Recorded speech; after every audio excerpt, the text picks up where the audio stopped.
All right, everybody, welcome back. Thank you for tuning in to episode 2 of Facts from Genesis. And today we will be looking at the Sabbath rest, and we'll be looking at the early life in the Garden of Eden, and we'll be looking at marriage. So, before we get started, let's pray. Dear Heavenly Father, thank you for a wonderful day, and send your Holy Spirit to come and guide me. In Jesus' name I pray. Amen.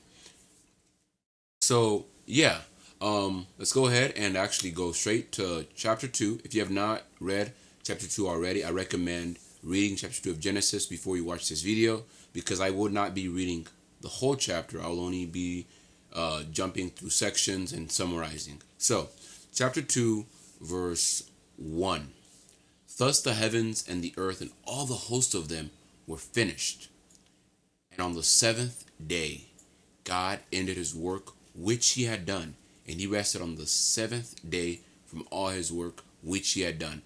Then God, verse 3, blessed the seventh day and sanctified it, because in it he rested from all his work which God had created and made. So, the work of creation climaxed on the Sabbath, the seventh day. And this marked the establishment of a sacred time for communion with the Creator. So God set apart the Sabbath day, sanctified it for holy use. So while scripture says that God is resting, God does not need to rest, obviously. Does he? No, he does not. Isaiah chapter 40, verse 28 says, have you not known? Have you not heard? The everlasting God, the Lord, the creator of the ends of the earth, neither faints nor is weary. His understanding is unsearchable. Yeah, God does not get tired.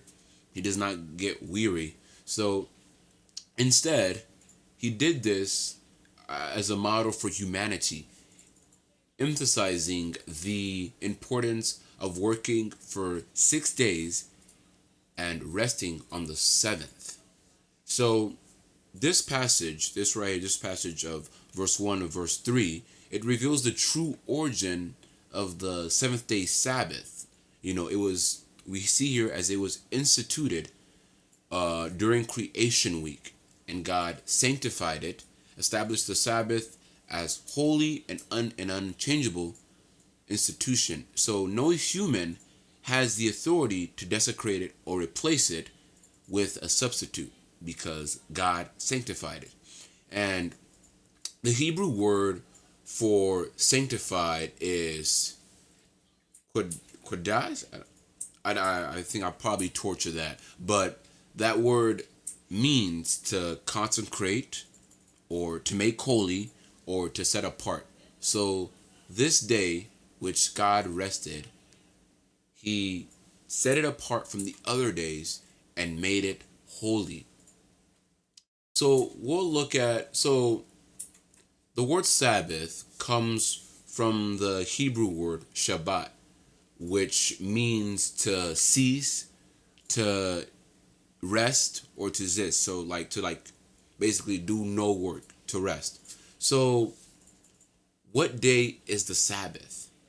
So if you go back to verse 2 and 3, it tells us that on the seventh day, God ended his work which he had done, and he rested on the seventh day from all his work which he had done. And God blessed the seventh day. And God blessed the seventh day and sanctified it. So, and then if you go again, let's go to Exodus chapter 20, verse 10. It says, the seventh day is the Sabbath of the Lord your God. So the seventh day is the Sabbath day. No other day can be the Sabbath but the seventh day.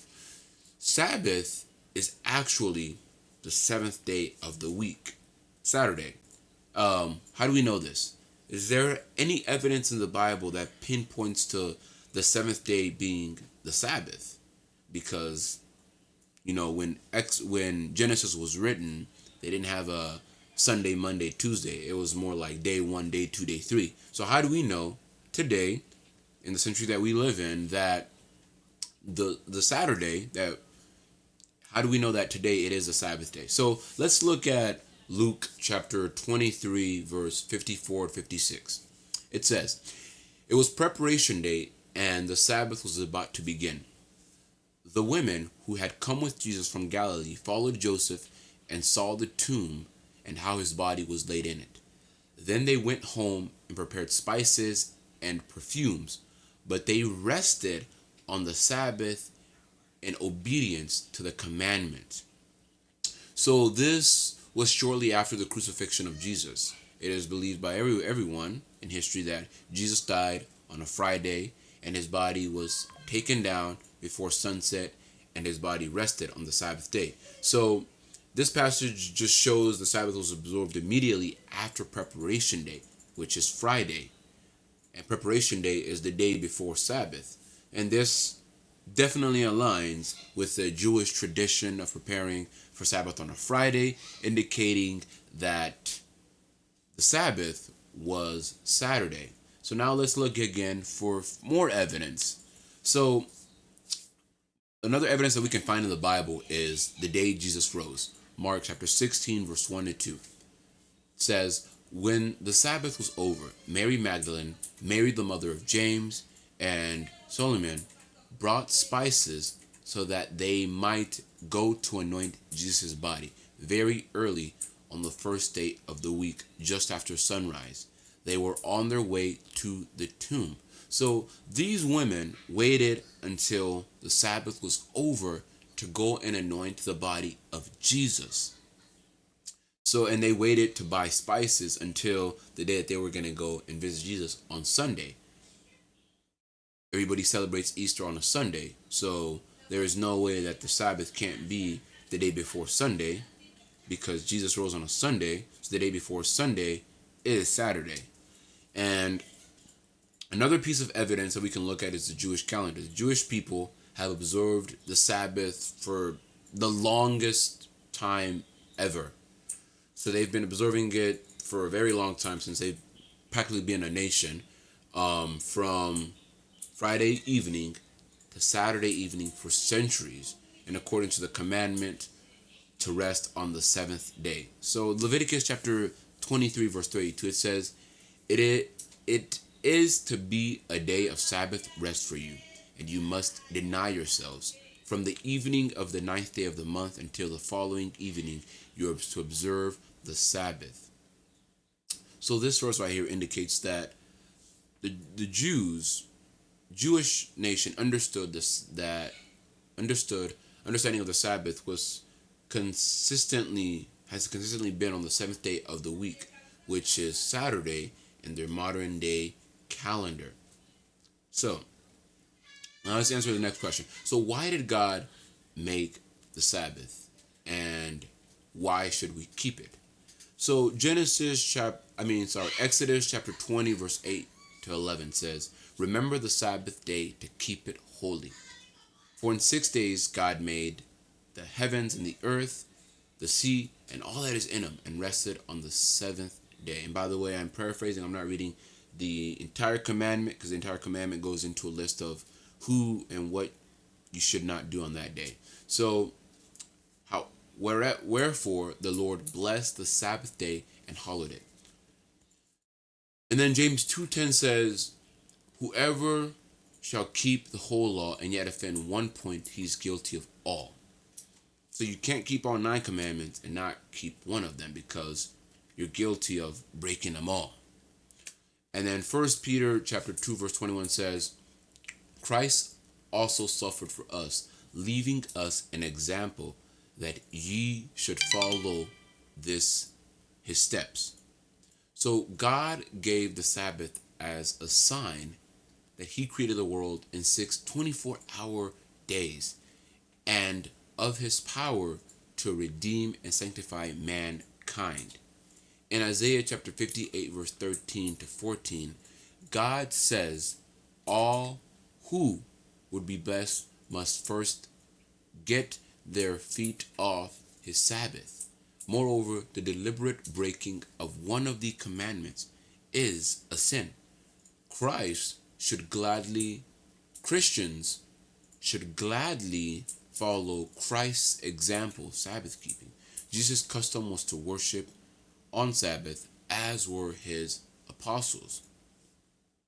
So now let's go on to the next section that we'll be talking about today, life in the garden. So if we look at Genesis chapter 2, verse 7, and the Lord God formed man out of the dust of the ground and breathed into his nostrils the breath of life, and man became a living being. So one thing we're going to point out is, for a person to be a person, they must have a body, they must have a soul. Those two together make a living being. It's good to clear that out. And the fact that God created man out of the ground, and in that ground he would return. That we'll learn more about that in chapter 3, the downfall of humankind. So now let's go on to verse 8 and 9, which says, the Lord God planted a garden eastward in Eden, and there he put the man whom he had formed. And out of the ground the Lord God made every tree grow that is present to the sight and good for food. The tree of life was also in the midst of the garden, and the tree of the knowledge of good and evil. So notice we see there that God created two trees are mentioned here. One is the tree of life, which is mentioned in other places in the Bible. You can find it in Proverbs and Revelation. And then the tree of the knowledge of good and evil. So this book, this phrase, the tree, or this tree of good and evil, is also employed in other places to express the idea of independence. See, children who do not know good and evil depend on their parents for wisdom. Deuteronomy chapter 1, verse 39. Therefore, to know good and evil is to claim and act in total independence from God. So let's go ahead and continue. And we can notice here that verse 11, verse 12, verse 13, 14, those are all talking about the location of where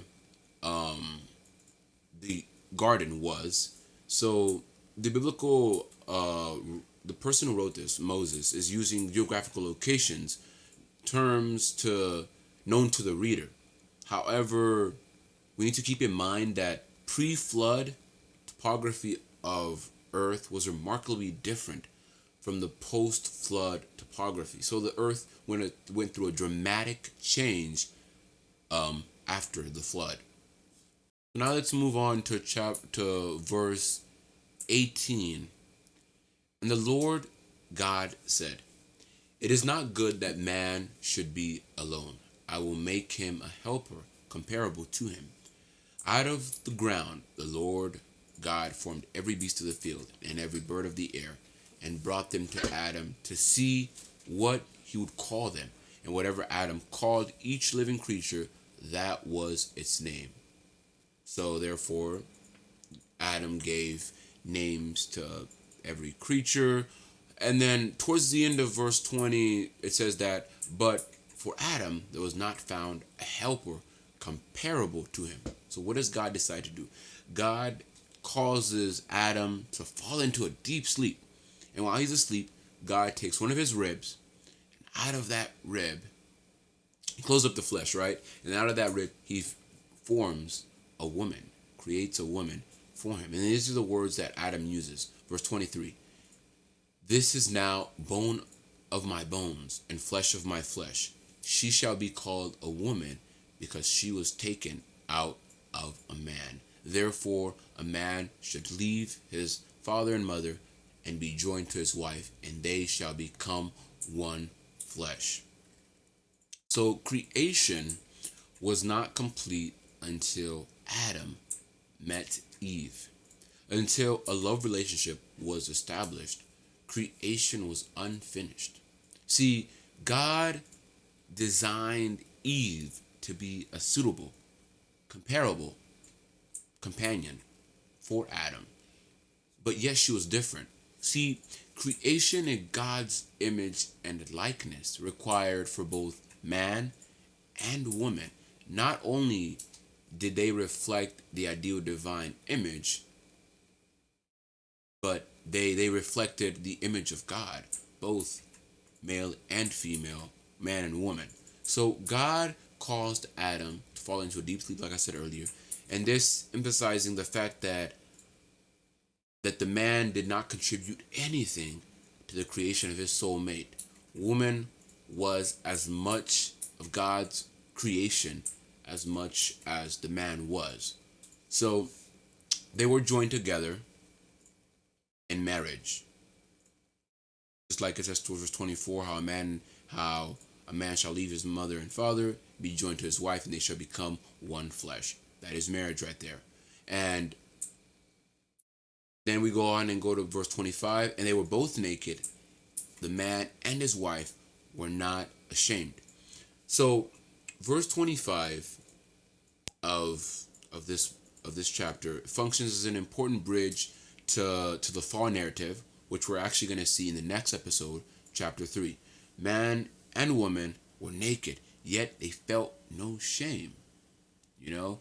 So the term naked refers here to not being clothed in normal manner.